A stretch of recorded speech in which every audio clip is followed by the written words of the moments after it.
What is up, everybody? This is Lyle, No Hippie Trucking and Transportation, coming at you from the Flying J in Pontoon Beach, Illinois. Sitting out here, I don't see no pontoons, I don't see no beaches, so I'm probably not in the right area, but I'm trying to prepare my mind for these 3 drops I have tomorrow and all these little ass obscure receivers I'll be going to, and then I got another one the next morning. But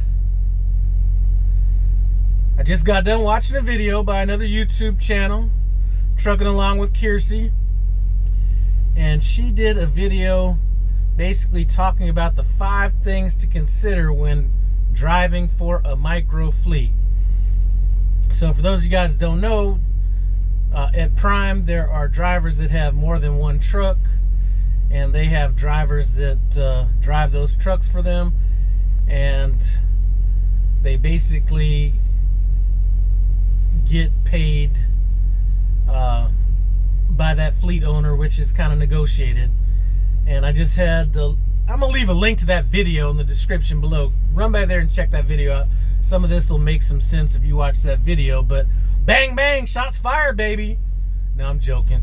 It was actually a very good video, and she said some things that I may not necessarily have felt comfortable talking about out of respect for some of the other private fleets out there, but so she did a good job in kind of talking about things to consider. So she had 5 things, all right? And one of the things that she mentioned, and I think I mentioned this in my video, was you know, if you're driving for a private fleet, you know, you have 2 bosses. You know, I do think there are a lot of private fleets out there, micro fleets, whatever you want to call them, where there's a lot of micromanagement going on, where you might end up having to deal with the, you know, for example, Myra drives for me. In this case, you know, she would be running all correspondence through me instead of the fleet manager, which is not the case. As far as that's concerned, Myra deals directly with the fleet manager, and I only get involved if there's a reason to get involved. Like, for some reason, they might, you know, my fleet manager or a fleet manager may be asking her something that she doesn't want to do, or something like that. So in that case, personally on my end, I would consider the, you know, having the 2 bosses thing is an actual plus.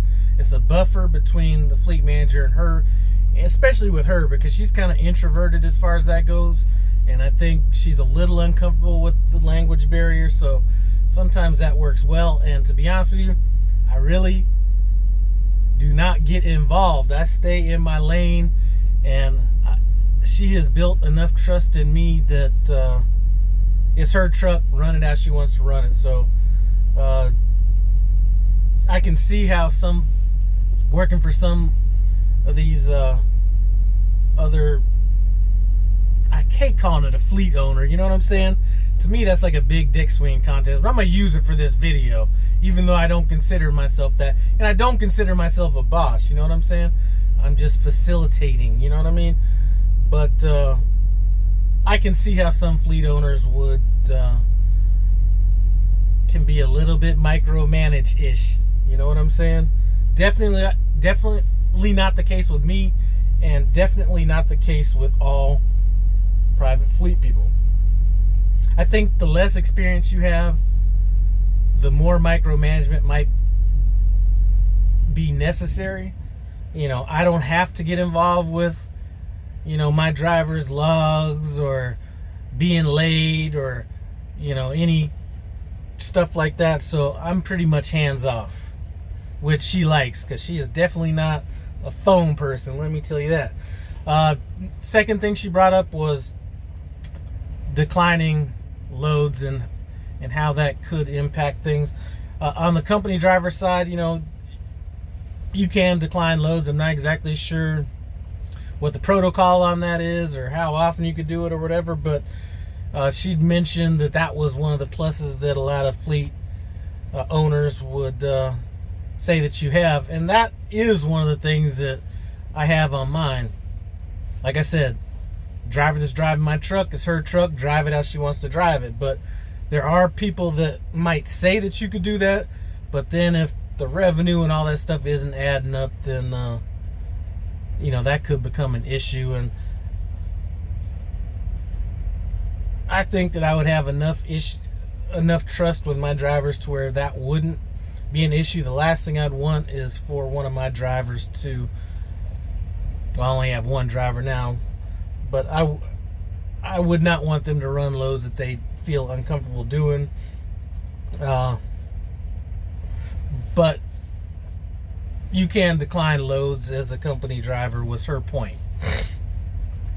Number 3 that she said, and this is like one of the major things right here, is how are repairs going to be handled? Is your fleet owner going to be, is he going to be, trying to nickel and dime everything? A lot of fleet owners, not a lot, but I can imagine, and I've heard from people that drive for some, the best intentions of a fleet owner and actually being able to execute it are two different things. So what I mean by that is, no matter how good a fleet owner's heart is, if they don't have the money to pay to get new tires. First thing I did when Myra moved onto my truck, didn't need them, DOT legal by double, got her new tires on that truck. And we're going to be getting new tires next winter, as a matter of fact, if not before then.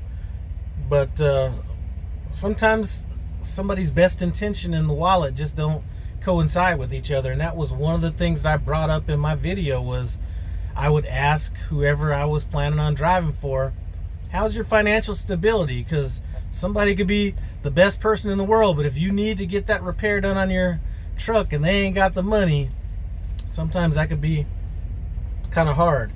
She spoke about how are you going to get reimbursed for things that you buy on the road, and that could be coolant,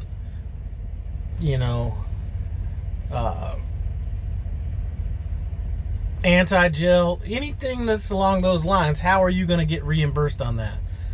And that's the thing, that is something to ask.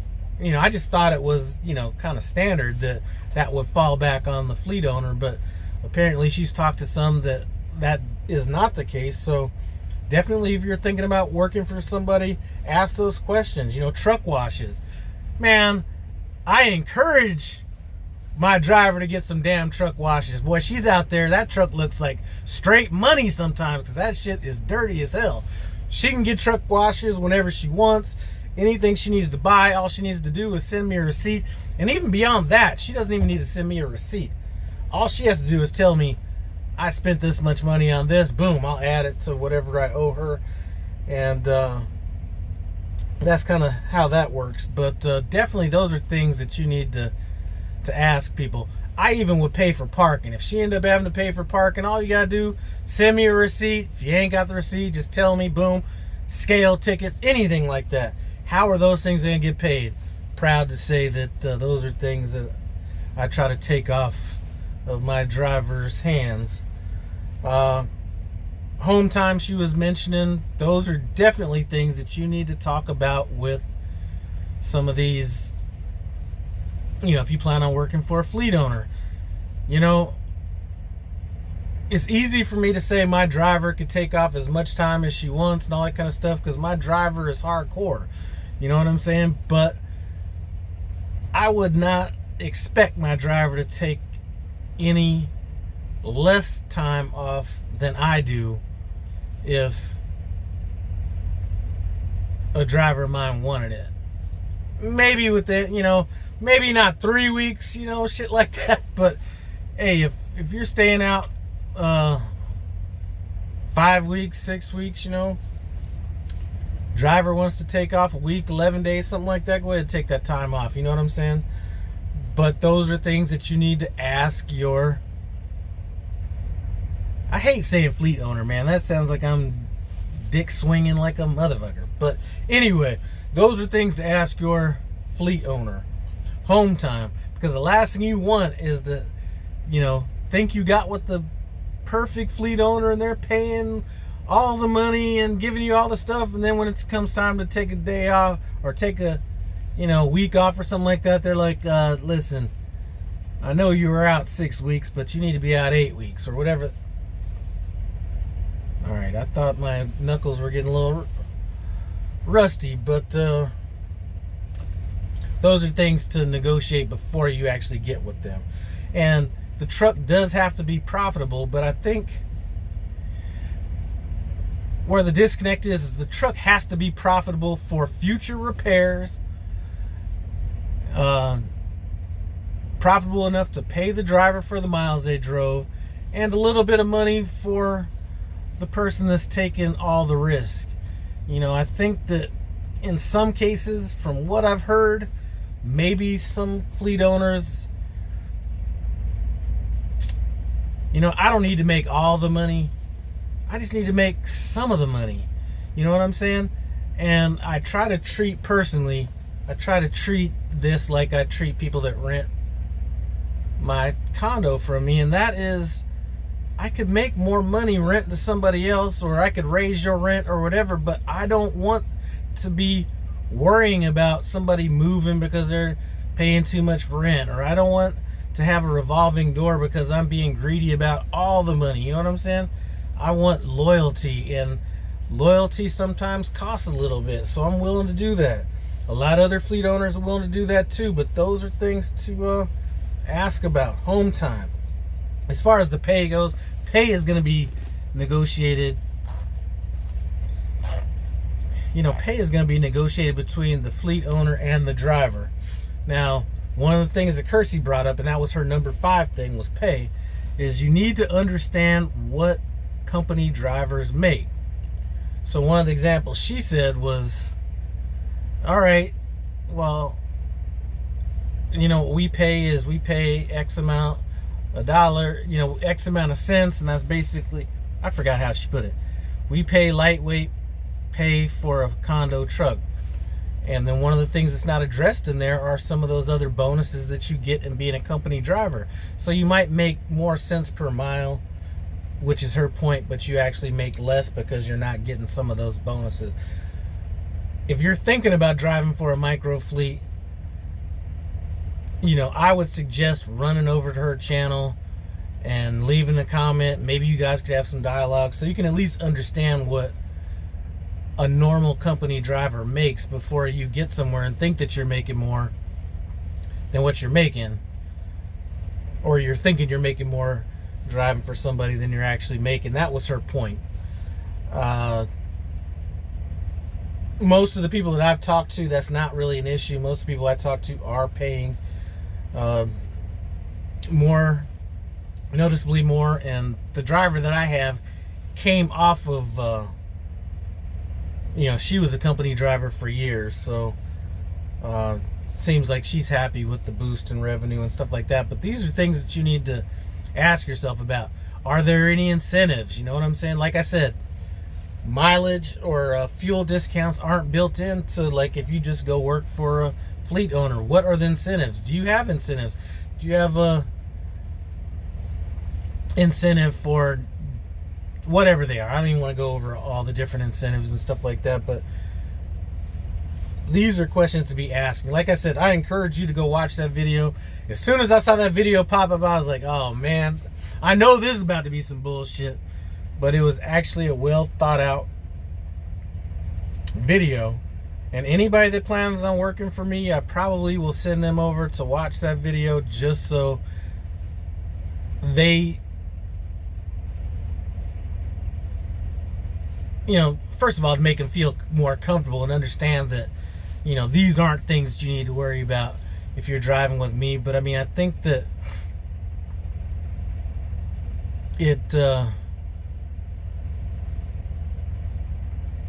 I thought it was just a well thought out video. Anyway, one thing I didn't talk about in my last video when I was talking about, the differences between working as a company driver and micro fleets is basically that fuel recommendation. You know what I'm saying? I know there's ways to kind of beat the system as a company driver, but there are certain fuel stops I will not go to. I'd rather pay 30 more cents somewhere else then go to that. And that's one of the things that you have the flexibility to do. Well, not with all, but with me, I would rather my driver